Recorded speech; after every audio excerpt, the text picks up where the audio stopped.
Hello students, good morning. Welcome to our channel personal tutor. आज मैं आप सभी के लिए लाई हूँ कक्षा 7 पंजाब बोर्ड की हिंदी से एक पाठ जिसका नाम है श्री गुरु अर्जुन देव जी। तो आज के पाठ को शुरू करते हैं।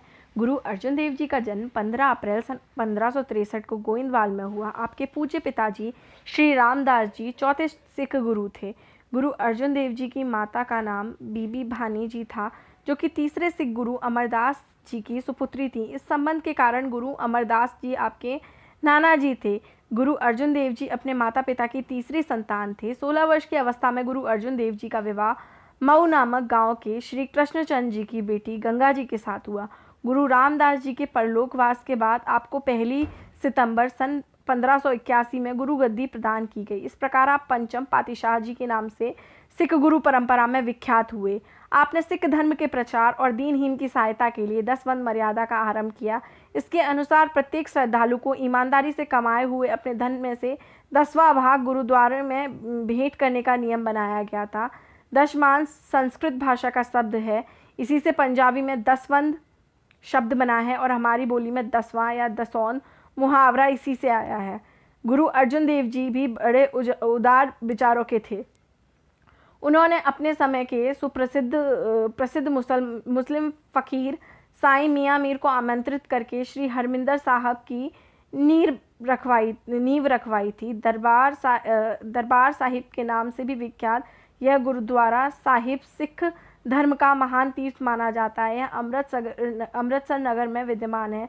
धीरे धीरे हरमिंदर साहब की महिमा संसार भर में फैल गई। पंजाबी के इस प्रसिद्ध कवि प्रो पूर्ण सिंह का कथन है कि मुगल सम्राट अकबर भी इस पावन स्थल की भवन निर्माण कला देखने अमृतसर पहुंचा। उसने गुरु अर्जुन देव जी से अनेक धार्मिक प्रश्न पूछकर अपनी शंकाओं का निवारण किया। वह गुरु साहिब के अनमोल वचनों और दरबार साहिब की शोभा से प्रभावित हुआ।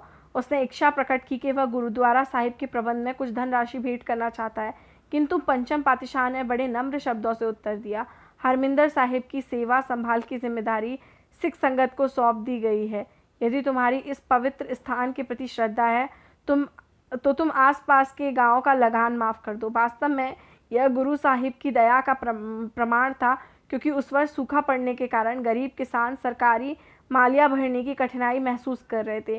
गुरु अर्जुन देव जी की महानता की अनेक कहानियां सिख इतिहास में मिलती हैं। काबुल कंधार तक के लोग उनके और हरमिंदर साहिब के दर्शनों के लिए पधारते थे। रसोई में सादा भोजन तैयार होता था और अर्जुन देव जी काला कंबल ओढ़कर अपनी धर्मपत्नी गंगा देवी जी के साथ रोटियां तथा सब्जियां उठाकर अमृतसर से बाहर जाकर खड़े हो जाते। वे बड़ी मधुर वाणी में पद गाते हुए श्रद्धालुओं को भोजन से तृप्त करते। प्रसाद छककर सिख संगत आनंद विभोर होकर पुकार उठती, धन्य हो गुरु नानक, धन्य हो गुरु अर्जुन देव और धन्य हो उनके सिख। रात्रि में गुरु साहिब थके मांदे वृद्ध श्रद्धालुओं का शरीर दबाते। माता गंगा देवी जी भी उन वृद्ध पुरुषों के साथ आने वाली बूढ़ी स्त्रियों का शरीर दबाकर सारी थकान दूर कर देती थी।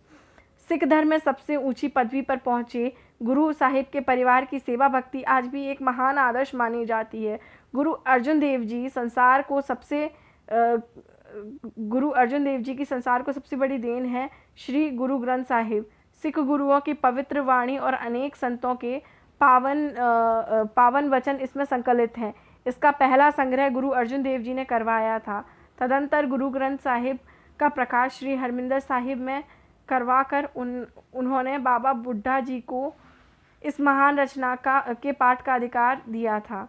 इस प्रकार उन्होंने बाबा बुड्ढा जी को दरबार साहिब के ग्रंथी के पद पर शोभित करके ग्रंथी परंपरा का शुभ आरंभ किया। गुरु ग्रंथ साहिब की बीड़ यानी कि पोथी भाई गुरदास जी ने लिखी। इसमें गुरु अर्जुन देव जी के लगभग 2200 श्लोक और शब्द मिलते हैं, जो कि महला 5 शीर्षक के अधीन संकलित हैं। गुरु ग्रंथ साहिब की महानता के कारण गुरु अर्जुन देव जी की बढ़ती हुई ख्याति बहुत से द्वेषियों को फूटी आंख न भाई। उन्होंने अपने सगे संबंधियों भी अपने सगे संबंधी भी उनकी जान के दुश्मन बन गए। मुगल दरबार का एक कर्मचारी चंदू शाह अपनी पुत्री का विवाह गुरु अर्जुन देव जी के बड़े बेटे श्री हरगोबिंद सिंह के साथ करना चाहता था।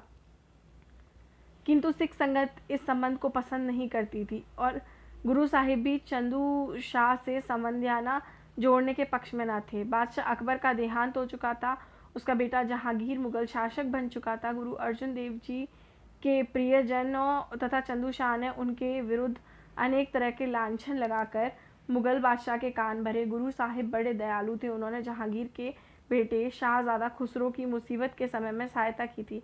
पिता से बिगड़े पुत्र खुसरो की मदद के इस मामले को भी गुरु साहिब के विरोधियों ने खूब उछाला। ऐसे षड्यंत्रों में फंसकर बादशाह जहांगीर ने गुरु अर्जुन देव जी को लाहौर बुलवाकर 9 लाख रुपए दंड भरने का आदेश दिया, किंतु गुरु साहिब ने बड़ी दृढ़ता से इसका विरोध करते हुए कहा, बादशाह हमने कोई अपराध नहीं किया, हमारे गुरुद्वारों में जो धन आता है वह उन सिख श्रद्धालुओं का है जो अपनी नेक कमाई से 10 यानी कि 10वां भाग निकालते हैं। यह सारा धन सिख संगत का है, मेरा तो कानी कौड़ी से भी वास्ता नहीं है। गुरु साहिब की दो टूक बात सुनकर जहांगीर तिल मिलाया और उसने दीवान चंदू शाह को सौंप दिया। चंदू शाह अपने अपमान का बदला चुकाना चाहता था, क्योंकि गुरु साहिब ने अपने बेटे के लिए उसकी बेटी का संबंध स्वीकार नहीं किया था। इसलिए उन्होंने गुरु साहिब को कैद में रखकर अनेक प्रकार की यातनाएं पहुंचाई। अंततः आप लाहौर में रावी नदी के तट पर ज्योति ज्योत समा गए। यह स्थान लाहौर के शाही किले के समीप है। आज यह गुरुद्वारा डेहरा साहिब के नाम से प्रसिद्ध है। गुरु अर्जुन देव जी 30 मई सन 1606 को परलोक सुधारे थे।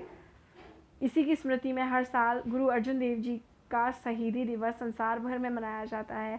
शहीदी गुरु पूर्व के सिलसिले में प्रभात फेरी और नगर कीर्तन निकलते हैं। गर्मी का मौसम होने के कारण ठंडे मीठे शीतल जल की छबीलें लगाकर शांति प्रिय गुरुदेव का स्मरण किया जाता है। इसी उपलक्ष्य में सिख गुरुद्वारों में दीवान भी सजते हैं। तो इस पाठ का नाम था श्री गुरु अर्जुन देव जी। इस पाठ के अंदर हमने गुरु अर्जुन देव जी से जुड़ी हुई कुछ बातें यहाँ हमने जानी। अगर आपको भी ये पाठ पसंद आया हो तो वीडियो को लाइक कीजिए, साथ ही साथ चैनल को सब्सक्राइब कीजिए। Thank you.